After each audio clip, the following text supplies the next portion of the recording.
আসছে কোন মামলার জন্য? সিএমএম কোর্টে একটা মামলা চলছে। একজন গুলশানের যে গাড়ির শোরুম আছে, সালসাবিল কার্সের ওনার্স আব্দুর রহমান রবিউল করিম, উনি অ্যাকচুয়ালি যে ওনার ফর্মার ওয়াইফের উপর যে নির্যাতন করেছে সেটা নিয়ে আমরা অ্যাকচুয়ালি এখানে আজকে এসেছি।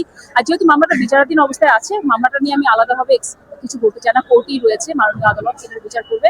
কিন্তু আমি একজন মেয়ে হিসাবে, একজন আইনজীবী হিসাবে বলতে চাই, কোনোভাবেই একটা ওয়েল অফ ফ্যামিলি থেকে বা ওয়েল অফ হোক আর না হোক, আর একটা মেয়ের উপর অত্যাচার কোনোভাবে এটা একসেপ্টেড না। তো দেখেন, বিভিন্ন সংস্থা রয়েছে যারা বিনামূল্যে অ্যাকচুয়ালি আইনি সহায়তা দিয়ে থাকে, বা আমি নিজে অনেকগুলো প্রবন্ধ মামলা করেছি। না, আমাদেরও কিছু লিমিটেশনস আছে।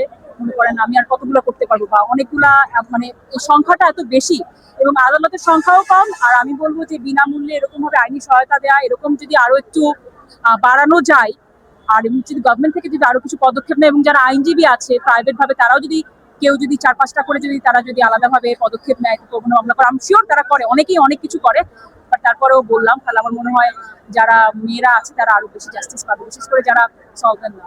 আপু যে মামলা ছিলেন, এবং খুব ইন্টারেস্টিং জানেন যে অনেকে রয়েছে একটা ডিভোর্স হয়ে যাওয়ার পরেও, বাংলাদেশে আইন অনুযায়ী ডিভোর্স হয়ে যাওয়ার পরেও, শরিয়া ল অনুযায়ী ডিভোর্স হয়ে যাওয়ার পরেও তারা কিন্তু মানতে চায় না যে তিনি আমার ওয়াইফ না, এভাবে ক্লেম করে বসে। এটা কিন্তু আরো ডেঞ্জারাস। কেউ যদি আদালতকে অবমাননা করে, তাই না, ডিভোর্স হয়ে যাচ্ছে, তার মানে কি আইন তাকে সম্মতি দিয়েছে that you guys are divorced right now, you guys are no more former, you guys are no more husband wife। তো এইটাও কিন্তু খুব ভয়ঙ্কর যে যখন ক্লেম করে বসে না তুমি এখনো আমার ওয়াইফ। আপু অবশ্যই প্রশংসা করব, এবং সেখানে এসে আমি বলবো, আমিও দেখেন আমার এরকম মামলা আমি অনেক করি, প্রত্যেকটা মামলা এসে কিন্তু ব্রিফ করা হয় না। আজকে হয়তো এসেছি, আজকে ব্রিফ করছি, কিন্তু আমার এখানে যেটা বলার কথা, যেখানে আপনারা ইনজাস্টিস দেখছেন, আপনি ওয়েল অফ ফ্যামিলির হন আর ওয়েল অফ ফ্যামিলি না হন, সেখানে আপনারা কথা বলবেন। কথা বললে অনেক সময় অনেক প্রবলেম আসবে, বাট আপনার দেখবেন কি সময়ের সাথে সাথে প্রবলেমগুলো সলভ হবে, কিন্তু আপনার একটা সাহসী পদক্ষেপ অন্য 10টা মেয়ের জীবনে কিন্তু অনেক রক্ষা করবে, তারাতে জাস্টিস পেতে সাহস যোগাবে।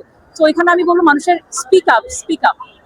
যে কোনো একটা মানুষ বা যে কোনো একটা অ্যানিমাল যার একটা প্রাণ আছে, সোল আছে, যে কষ্ট অনুভব করে, ভালোবাসা অনুভব করে, আমি যদি তাকে পছন্দ নাও করি, আমি যদি থাকে অনেকে অনেক কিছু পছন্দ করে, অনেক কিছু অনেকে পছন্দ করে না, বাট তার জন্য আমরা ক্ষতি না করি। যে কয়েকদিন আগে দেখলাম পিটিএ মেরে ফেলতেছে, এই যে আই থিঙ্ক গতকালকে কোনো একটা আমি একটা নিউজ দেখছিলাম।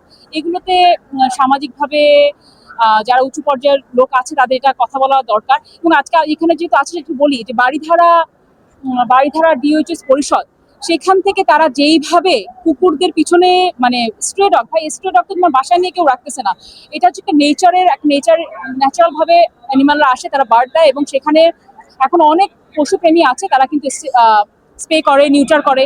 তো এখানে একটা নর্মাল একটা অসহায় একটা কুকুর, তার প্রতি এরকম যে ক্রুয়েল হয়তো আমাদের কোনো লাভ নাই। আমরা যদি তাকে ভালোও না বাসতে পারি, আপনি যেটা বললেন যে বিস্কিট খাওয়ানো বা কোনো কিছু, সেটাও না করতে পারি, অ্যাটলিস্ট তাদের জন্য হার্ম না করি, বা তাদেরকে মেরে ফেলা বা এখান থেকে নিয়ে যে আরেক জায়গায় নিয়ে যাওয়া, এটা না করি।